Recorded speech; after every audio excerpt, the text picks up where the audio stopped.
This is Robert Merdlacci, the Mindshare Learning Report, Canada's Learning and Technology e-magazine, and welcome to this special edition of MindShareTV podcast with my special guest, Ramy Ghattas, who is the co-founder and CEO of Logix Academy, in celebrating Computer Science Education Week. Ramy, happy Computer Science Education Week. How's that make you feel? Happy CSCW week, Robert, and Canada Learning Code Week. It's delightful. This is part of the vision all along, and to see how far this has come as a global initiative and to be here to chat with you about it is awesome. So delighted to be here. So let's reflect back on your career trajectory, because you're trained as an engineer, proud graduate of the University of Toronto, like my wife and kids. Not me, York University. You know, I'm the black sheep of the family, I guess. But you were in medical robotics, and then you went into you were in atomic energy robotics, and then you made a major pivot and went into entrepreneurship and STEM. Talk to me a little bit about the career pursuit, because part of the journey here and promoting STEM and computer science is to nurture career pathways, and you're one that then you took the path least traveled. Yeah, it's moments like these that like CSCW that I wish I had more of as a student. I grew up in an environment that was really well educational and focused and kind of really focused on healthcare as my career path. And it was because I was involved in an initiative that had just come to Canada recently called First Robotics. Some of you might know. And it had just come to Canada late in my high school program. And I took on this opportunity to be part of this club or robotics team, kind of extracurricular, and it sparked an interest. I thought this was really neat, really awesome, and never had the opportunity to hear or learn about career paths there. And that's what kind of drove me towards engineering. I was fortunate. My high school teacher was an engineer at that time, and he directed me towards, he said, that might be of an interest to you. And I think fast forwarding, and I think a lot of what the philosophies and foundation behind Logix has always been, it's really important to provide these equitable opportunities to every student in Canada and now outside of Canada, even as an organization. And being able to do that very early on, as early as when we start numeracy and literacy and providing these digital programs early on. And so and congratulations on your partnership with CBC and MindFuel. That's super exciting. And you weave in Minecraft into the equation as well. Yeah, looking now at where Computer Science Education Week, which is kind of an annual call to action for everyone to inspire K-12 students to learn computer science. It's at our core and our heart to make sure to provide these opportunities. So at Logix, we partner with many organizations. We thought kick off the day on Saturday, December 2nd, which was a couple of days ago, to do a full day of learning from home with teachers and giving them a cozy way to learn coding at home and bring tools to their classroom. And now throughout this week, and we've actually extended it to next week. So it's 2 weeks of opportunities of all free co-taught experiences for students and teachers to bring elements of computer science through different forms. So from creating a logo with Google, learning about artificial intelligence in daily life, looking at gamified or game-based engines like Codingville or First Simulator Robotics, and also tapping into Minecraft. So you mentioned with CBC Kids, this launch of a brand new game-based learning experience all around misinformation through Minecraft education. And what a delight that experience is. And if you haven't checked it out, it's all open and available, so check it out. Amazing. It's a cool experience. And you're meeting the kids where they're at with their increased passion for gaming and education. There's esports now. It is a real career pathway that parents need to understand, much to my chagrin back in the day when I see my kids gaming all the time. Some kids have parlayed that into a career pathway. Yeah, I mean, absolutely. I think our vision here is not to develop gamers, but rather to really understand and understand the implementation of technology. And as a teaching and learning company, and focusing on integrating hands-on content and curriculum and really authentic experiences for students. Whether they're creating music through code and building their own songs, whether they're tinkering in Tinkercad and doing electronics, or building robotics and coding, digital versions of robots. All these are different experiences that we hope to inspire students to pursue different career paths, maybe in gaming, but a lot of this technology and computer Right. science is And math, integrated in right? every part of the world today. Canada, they just released the OECD Mhm. results, and Canada scored among the highest in the world. And this was after all the angst post COVID on, everyone talking about the learning gap and how far behind students were in Canada. But here we are, at the top of the heap globally. So kudos to you for all that you've done to be a catalyst in uh, promoting STEM and coding and robotics in education. It doesn't happen overnight, does it? No, I mean, that's very interesting. I have to take a look at that report and learn more about how we're performing as a country more recently. I've seen pre-pandemic data, but I haven't seen a lot of post-pandemic studies. So that's Right. really neat to learn and hear about that. And definitely, I You think heard it here first, Ramy. How cool is that? That Mindshare broke the story for you. We put it out this morning, as, as which was ahead of as you the game. always do, Robert, ahead of the We game. we try to be thought leaders like you are, a catalyst in what you do. And you have a stretch objective. Instead of 1 week, you made it 2 weeks. You're always leading the way and raising the bars. So kudos to you for week 2 here. Yeah, well, it's I think two things. I think one, it's important to meet the different demands and needs of teachers across the country. We have lots of different time zones in Canada, and being able to support them. And of course, all this wouldn't be possible with all of our partnerships and support of key funding partners that make this available all for free for teachers and students across the country. So it's really a delight. But Yeah, I think, fantastic. as you share, I think focusing on math skills, focusing on science skills, but also integrated cross-curricular learning opportunities. In real life, even as an engineer, you might learn individual subjects, but when you go into the workplace, you're not tackling a problem as an individual math equation or a math problem, but it's really having those fundamental skills and being a critical thinker and having the knowledge of computer science to understand how to address a lot of the challenges that we face. And I think our students will absolutely be facing greater challenges, and especially with the advancement of technology today. And thank you for that. And it's about solving real world problems. We have our National Schools of the Future Student Entrepreneurship Challenge in line with the SDGs, the Sustainable Development Goals. Kids today want to solve real world problems. As Ethan, keynoted for us at our summit, a grade 3 student created this recycling, contraption to pull plastics out of water. A grade 3 kid, remarkable, got a standing ovation. When you see kids like that and the work that you're doing in your team, it gives you hope for the future, doesn't it?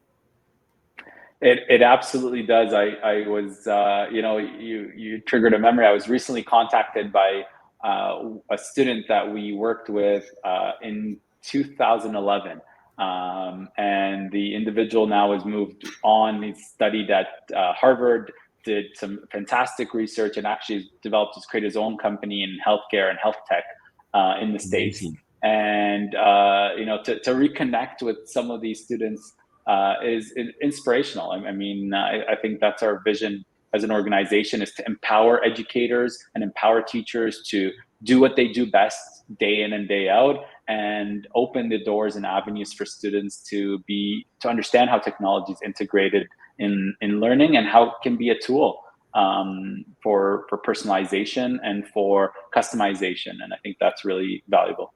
Well said. And it truly takes a village, and a digital village at that, to educate our next generation. And, the Can Code initiative, which you've been involved in, has been a real catalyst now.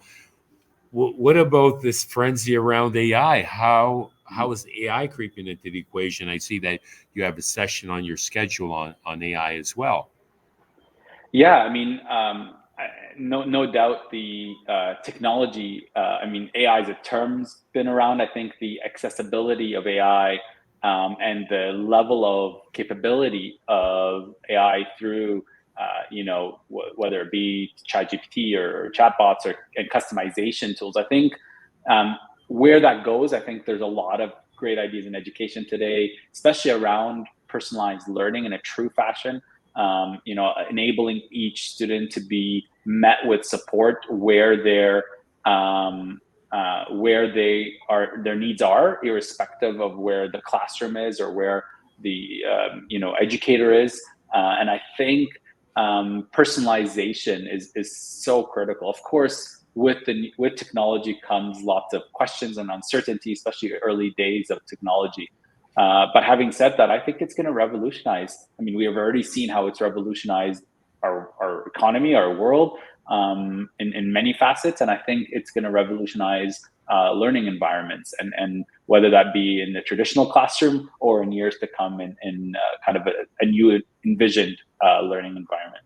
No, absolutely. And in terms of teacher efficacy and automation and giving back teachers time, not to name drop, but Michael Dell, when I was had the audience with Michael Dell down in the Dell briefing around the F1 race, he talked about how AI was going to bring 30% increased productivity to their organization. And if you do it properly with policy and the walled garden wrapped around it, Microsoft has some great tools to enable enterprise-wide deployments. And I know you're involved in some initiatives around digital transformation as well that could be applied to education. So it's never been a more exciting time to be in education.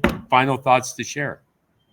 Yeah, I mean, I think the key thing is let's embrace Computer Science Education Week. It's moments of experiences that change students' lives. I believe it because I was one of those. I changed my university application well into my grade 12 year after I had accepted a previous program already to switch Wow. into engineering. And but it was all that experience, and I think Right. that's the beauty of something like Computer Science Education Week, and that's the power and impact that educators have on students' lives day in and day out.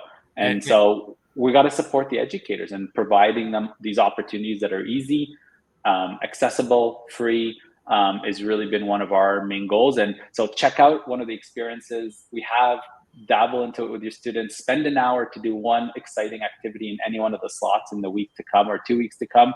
amazing. Because you never know who and what will come of it out of your classroom. And I Right. think that's my message to And all. teachers need to realize that, the impact they can make. And when you paint a picture and encourage a student to go into explore and discover, that lights, the spark strikes a light and, gets kids really energized about the future and a pathway to where they're going. And you're a great example of the leadership there and your career pathway. And it's not a direct path, is it?